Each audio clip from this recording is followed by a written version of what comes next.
ફાગણ વદી પાપ મોચીની એકાદશીની કથા. યુધિષ્ઠિર પૂછે છે, હે કૃષ્ણ, ફાગણ માસના શુક્લ પક્ષની આમલકી એકાદશીનું મહાત્મ મેં સાંભળ્યું. હવે ફાગણ વદી એકાદશીનું શું નામ છે, તેનો કેવો પ્રકાર છે અને તેથી શું ફળ થાય છે, તે સઘળું હે કૃષ્ણ મારી આગળ કહો. શ્રી કૃષ્ણ કહે છે, હે રાજેન્દ્ર, જે પાપમોચીની એકાદશીનું વ્રત ચક્રવર્તી રાજા માધાંતાના પૂછવાથી લોમસ ઋષિએ કહ્યું હતું, તે હું તમને કહું છું, તે તમે સાંભળો. માધાંતાએ પૂછ્યું, હે ભગવાન, ફાગણવદી એકાદશીનું શું નામ છે, તેનો કેવો પ્રકાર છે અને તેથી શું ફળ થાય છે, તે લોકના કલ્યાણ માટે સાંભળવા ઈચ્છું છું, માટે કૃપા કરીને કહો. લોમસ ઋષિ બોલ્યા, ફાગણ માસના કૃષ્ણ પક્ષની એકાદશી પાપમોચીની નામની છે. તે પિશાચપણાનો નાશ કરનારી છે. હે રાજન, કામના પૂર્ણ કરનારી, સિદ્ધિ આપનારી, કલ્યાણ આપનારી, પાપનો નાશ કરનારી અને ધર્મ આપનારી એકાદશીની વિચિત્ર કથા કહું છું, તે સાંભળો. મેઘાવી મુનિ અને અપ્સરાની વિચિત્ર કથા. ચૈત્ર રથ નામનું કુબેરનું વન છે, જેમાં વસંત ઋતુમાં ઘણા પુષ્પો ખીલે છે અને ગંધર્વોની કન્યાઓ કિન્નરોની સાથે ક્રીડા કરે છે. ત્યાં ઇન્દ્ર વગેરે દેવો પણ ક્રીડા કરે છે, કારણ કે ચૈત્ર રથથી ઉત્તમ બીજું કોઈ વન જ નથી. તે વનમાં મુનિઓ મોટું તપ કરે છે અને ઇન્દ્ર પણ વસંત ઋતુમાં દેવોની સાથે ક્રીડા કરવા જાય છે. તે વનમાં મેઘાવી નામના એક મુનિ તપશ્ચર્યા કરતા હતા. તેને મોહ પમાડવા માટે મંજુઘોષા અપ્સરાએ આરંભ કર્યો. તેની અસર જાણવા માટે પણ ભયથી મુનિના આશ્રમથી એક કોસ જેટલે દૂર ઊભી રહી. તે વીણા વગાડતી વગાડતી મધુર રાગથી ગાવા લાગી.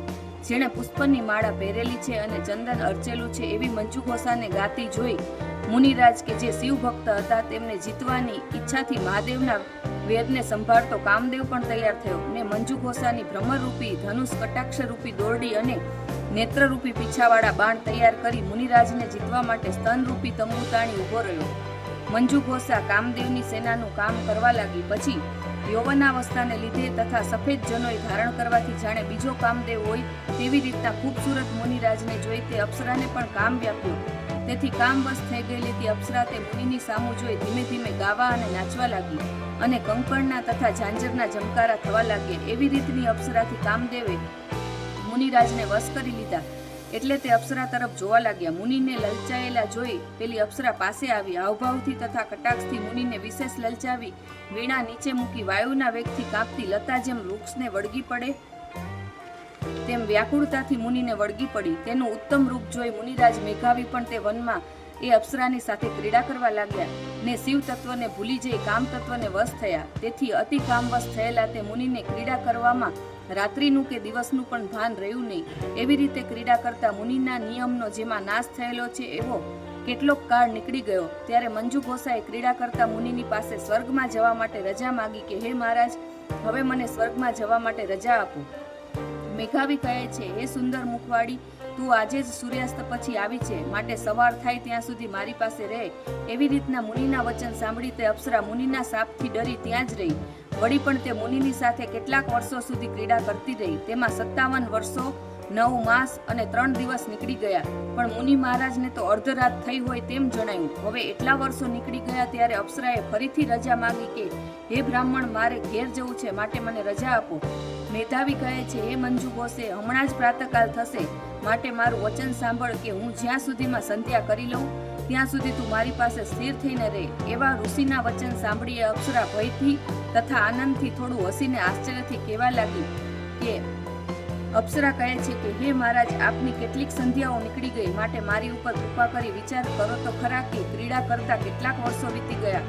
એવા તેના વચન સાંભળી વિસ્મયથી મુનિ મહારાજની આંખ ઉગડી. તેથી ધ્યાન કરી જોયું તો અપ્સરાની સાથે ક્રીડા કરતા 57 વર્ષો નીકળી ગયા એમ જાણવામાં આવ્યું. ત્યારે કોપાયમાન થયેલા, કાંપતા ઓઠવાળા અને વ્યાકુળ ઇન્દ્રિયવાળા મુનિ મહારાજે અત્યંત લાલ નેત્ર વડે તે અપ્સરા કે જેણે તપનો ભંગ કર્યો હતો અને તેથી જ કાળરૂપ દેખાતી હતી તે તરફ જોયા કર્યું. મોટી મહેનતથી મેં જે તપ મેળવ્યું હતું તે અપ્સરાએ નષ્ટ કર્યું એમ મનમાં વિચારી બોલ્યા, હે પાપીણી, હે દુરાચારવાળી, હે કુલટે, હે પાપમાં પ્રીતિવાળી, તને ધિક્કાર છે, તું પિશાચીણી થઈ જા એવો શાપ આપ્યો. તેથી નિસ્તેજ થઈ ગયેલી અપ્સરાએ મુનિને પ્રસન્ન કરવા માટે નમ્રતાથી કહ્યું કે, હે મહારાજ, કૃપા કરી આ શાપની શાંતિ કરો. સત્પુરુષોની સાથે 7 પગલાં ચાલીએ કેટલો વખત રહેવાથી મૈત્રી થાય છે, ત્યારે હું તો આપની સાથે ઘણા વર્ષો રહી છું, માટે હે નાથ, કૃપા કરો. મુનિ કહે છે, હે પાપીણી, હું શું કરું? તે મારું મોટું તપ નષ્ટ કર્યું છે. હે ભદ્રે, હવે શાપની શાંતિ થાય તેવો ઉપાય કહું છું, તે સાંભળ.